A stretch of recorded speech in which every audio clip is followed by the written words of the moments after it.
அனைவருக்கும் என்னுடைய முதற்கண் வணக்கம். நான் தேனியிலிருந்து ஜோதிடர் மணியரசு. இன்னைக்கு நம்ம 12 லக்னங்களுக்கு திருமண வாழ்க்கை எப்படி இருக்கும், ஒவ்வொரு லக்னத்துக்கும் திருமண வாழ்க்கை எப்படி இருக்கும் அப்படிங்கிறத நம்ம பார்க்க போகிறோம். இப்போ முதல் லக்னமாக மேச லக்னத்தை எடுத்துக்கணும். மேச லக்னம் அப்படின்னா காலபுருஷ தத்துவத்தின் முதல் லக்னம். காலபுருஷ தத்துவம் அப்படின்னா 12 ராசியோட முதல் ராசி எதுனா மேசம். அது லக்னமாக வரும்போது அது மேச லக்னம் என்று அழைக்கப்படுகிறது. அந்த மேச லக்னத்தில் பிறந்தவங்களுக்கு திருமண வாழ்க்கை எப்படி இருக்கும்? முதல்ல மேச லக்னத்தில் ஒரு ஆண் பிறந்தால் அவருக்கு திருமண வாழ்க்கை எப்படி இருக்கும், அந்த சுக்கிரன் எப்படி இருக்கணும்? ஏன் அப்படின்னா, ஒரு ஆணுக்கு கலத்திரக்காரகன் சுக்கிரன், ஒரு பெண்ணுக்கு கலத்திரக்காரகன் செவ்வாய். இங்கே ஆண் ஜாதகமாக இருந்தால் மேச லக்னத்துக்கு சுக்கிரன் தான் 7ஆம் அதிபதியாகவும் வருவார், கலத்திரக்காரகனாகவும் வருவார். இந்த ரெண்டு விஷயத்தை ஒரு தெளிவாக தெரிஞ்சுக்கங்க. காரகம் நல்லா இருக்குது அப்படின்னா அருமையான ஒரு மனைவி அமையும். பாவகம் நல்லா இருக்குது அப்படின்னா 100% மிகச்சிறந்த ஜோடியாக அது இருக்கும். சார் காரகம் சரியில்லை அப்படின்னா வெளியில் பார்க்க நல்லா இருக்காது, ஆனால் உள்ளுக்குள்ளே ஒற்றுமையாக இருப்பாங்க.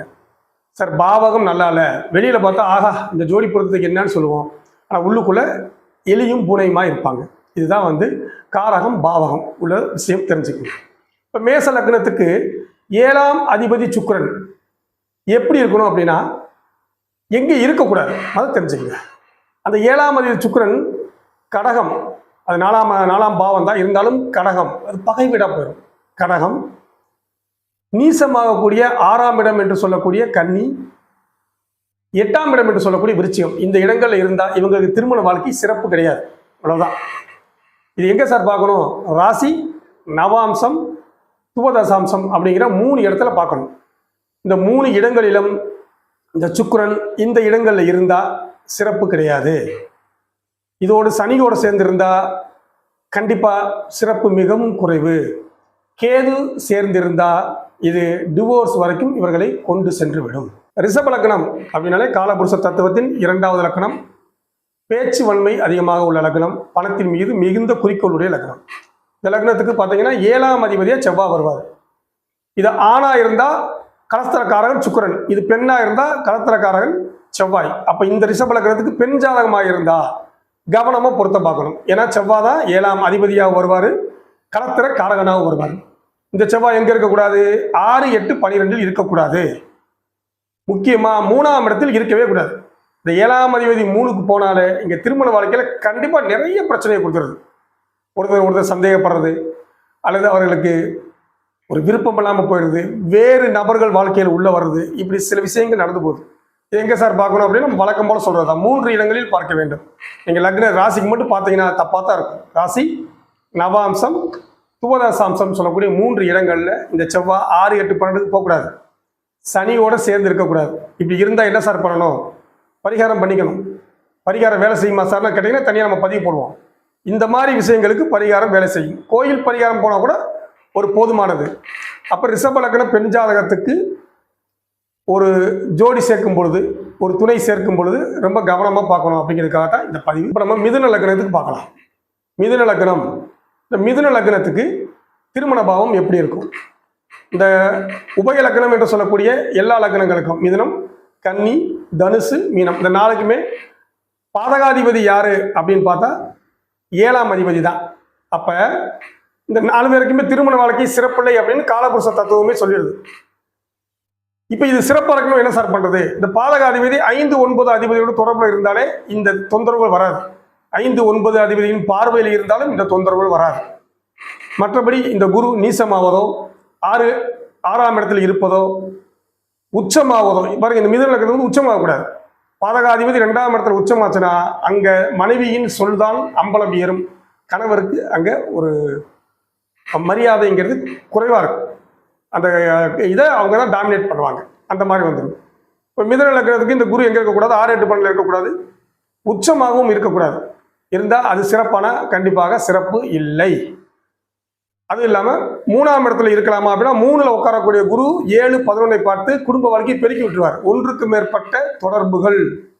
இந்த குரு எந்த லக்னமாக இருந்தாலும் சரி 3, 7, 11 தொடர்பு கொண்டால் 1க்கு மேற்பட்ட நண்பர்களை, தேவையில்லாத பழக்க வழக்கங்களை ஏற்படுத்தி விடுவார். அதனால் இந்த இடத்துல இந்த குருவை கவனமாக ஆய்வு செய்வது நல்லது. அடுத்தது கடகலக்கணம். உங்களுக்கு தெரியும், கடகலக்கணத்துக்கு சிம்ம லக்கணத்துக்கும் 7ஆம் அதிபதி சனி வந்து இவங்களை குடும்ப வாழ்க்கையை விட்டு வெளியேற்றி பொது வாழ்க்கையில நாட்டமுடையவர்களாக ஆக்குவாங்க. ஏன் தலைவர்கள் எல்லாம் இந்த கடகம் சிம்மத்தில் இருக்காங்க அப்படின்னா காரணம் இதுதான். குடும்ப வாழ்க்கையில் பெரிய பற்றம் கொடுக்காது. ஆனால் குடும்பம் இருக்கும், எல்லாத்தையுமே இவங்க பிரியமா இருப்பாங்க. இருந்தாலும் குடும்ப வாழ்க்கையை விட பொது வாழ்க்கைக்கு முக்கியத்துவம் கொடுக்கக்கூடிய லக்னமா இந்த 2 லக்னம் அமைந்திருக்குது. அதனாலதான் அரசியல் தலைமை இந்த இடங்கள்ல இந்த கடகமும் சிம்மமும் இருக்கு. இப்படிப்பட்ட கடக லக்னத்துக்கு இந்த சனி எங்கெங்க இருக்கக்கூடாது, நம்ம வழக்கமா சொல்றதுதான். 6, 8ஆம் இடம் ஆட்சி, இங்க மட்டும் 8ஆம் இடம் ஆட்சி, 8ஆம் இடத்தில் இருக்கக்கூடாதுதான். இருந்தாலும் 8ஆம் இடத்தில் இருக்கலாம், இங்க மட்டும் 12 இருக்கக்கூடாது. 6, 8, 12 இருக்கக்கூடாது. நீசமாகவும் ஆகக்கூடாது.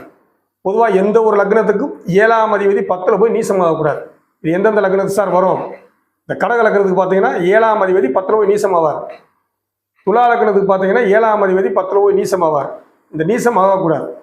நீசமானால் திருமண வாழ்க்கையில் ஒரு சிறப்பு இருக்காது. வரக்கூடிய மனைவிக்கு நோய் நொடி அந்த மாதிரி மருத்துவ செலவுகளை கொடுத்துரும். அப்போ கடக லக்னத்துக்கு இந்த சனியை குரு பார்ப்பது மிகவும் சிறப்பு. இந்த சனியை வந்து குரு பார்த்துட்டாரு அப்படின்னாலே நல்ல பிரச்சனை இல்லாத ஒரு குடும்ப வாழ்க்கை அமைஞ்சிடும். இதுதான் கடக லக்னத்துக்கு உள்ள பலன். சிம்ம லக்னத்தை பொறுத்த வரைக்கும் அதே தான். ஏன்னா 7ஆம் அதிபதி சனியா இருக்கிறதுனால இந்த சிம்ம லக்னத்துக்கும் 6, 8, 12 சனி தொடர்பு கொள்ளக்கூடாது. இந்த 8ஆம் இடத்துக்கு போனால் என்ன சார் ஆகுது அப்படின்னா, தாமத திருமணம் பண்ணிட்டா தொந்தரவு இல்லை. இந்த தாமத திருமணம் பண்ணாமல் நான் உடனே திருமணம் பண்ணி வைக்கிறோம் சார் அப்படின்னு பண்ணும்போது ஒரு வேண்டாம் வெறுப்பாவே ஒரு குடும்ப வாழ்க்கை போயிடுது. இதை நான் நிறைய இடங்கள்ல பார்த்துட்டேன். 7ல் சனி இருக்குது, 7ஆம் அதிபதி 8க்கு போகிறது, 7ல் ராகு கேது இருக்குது. இதெல்லாம் ஒரு தொந்தரவு கொடுக்குது. இந்த தொந்தரவை எப்படி சரி செய்ய முடியும் அப்படின்னா சில பரிகாரங்கள் இருக்கு. ராகு கேது தோஷ பரிகாரமும் இந்த இடத்துல வேலை செய்யுது தான்.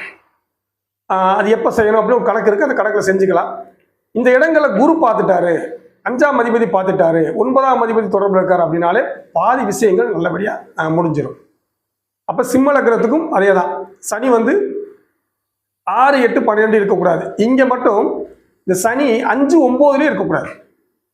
ஏன் அப்படின்னா 5, 9 பாவ கிரகங்களுக்கு ஏற்ற இடமல்ல. செவ்வாயும் பாருங்க 5, 9 இந்த செவ்வாயும் இருக்கக்கூடாது. இந்த அந்த குழந்தை பாக்கியம்ங்கிற விஷயத்தை தடை பண்ணி விட்டுரும். லவ் மேரேஜ் பண்ண வச்சு அதை ஃபெயிலியர், லவ் பண்ண வச்சு அதை ஃபெயிலியர் ஆக்கி விட்டுரும். அதுவும் இல்லாமல் இந்த சனி 5ல் உட்காரும்போது 7ஆம் இடத்தை வர பார்ப்பார். 7ஆம் இடத்தை பார்த்து இந்த குழந்தைங்கிற விஷயத்தை ரொம்ப தொந்தரவு கொடுத்துருவார். கடமைக்கு நான் கல்யாணம் முடிச்ச சார்கிற வார்த்தையை நம்ம சொல்லிடுவோம். கன்னியா லக்னம் லக்னங்களில் புத்திசாலியான ஒரு லக்னம், எல்லா வகையிலும் எப்பயுமே ஒரு கால்குலேட்டர் லக்னம் அப்படின்னு சொல்லக்கூடிய ஒரு கன்னி லக்னம். இந்த கன்னி லக்னத்துக்கும் பார்த்தீங்கன்னா 7ஆம் அதிபதி பாதகாதிபதி குரு. நம்ம மிதுன லக்னத்துக்கு சொன்ன மாதிரி தான். இந்த 7ஆம் அதிபதி 3, 7, 11 தொடர்பு கொண்டாலே தொந்தரவு தான். மிதுன லக்னத்துக்கும் இந்த கன்னியா லக்னத்துக்கும் 3, 7, 11 குரு இருந்தாலே இவங்களுக்கு திருமணம் பண்றவங்கள போதும் ஆயிரும். இங்க சனி கேதெல்லாம் சேர்ந்துருச்சுன்னா திருமண வாழ்க்கை ரொம்ப தொந்தரவாயிரும். என்ன சொல்றதுங்க, சமுதாயத்துக்கு புறம்பான விஷயங்களை செய்யக்கூடிய அமைப்புல பூரா இந்த குரு சனி கேது சம்பந்தம் இந்த கன்னியா லக்னம் உள்ள வந்துடும், இந்த மிதுன லக்னம் உள்ள வந்துடும். இந்த 3, 7, 11 அப்படி ஒரு சரியில்லாத இடம் குருவுக்கு. அப்ப இங்க இந்த 7ஆம் அதிபதி குரு 5ல் போய் நீசமானா கூட பரவாயில்லதான். இந்த இடத்துல 5ல் நீசமானா கூட பரவாயில்லதான். ஆனால் இதை 7, 11 கனெக்ட் ஆகக்கூடாது. 6, 8, 12க்கும் போகக்கூடாது. அப்படி இருந்து சுக்கிரனோட தொடர்புகள் இருந்தால் இங்கே தொந்தரவுகள் கம்மியாக இருக்கும். இங்கே சனியோட தொடர்பு இருந்தாலும் தொந்தரவுகள் கம்மியாக இருக்கும். இருந்தாலும் தாமத திருமணம் அப்படிங்கிற விஷயத்தை சொல்லுது. நன்றி.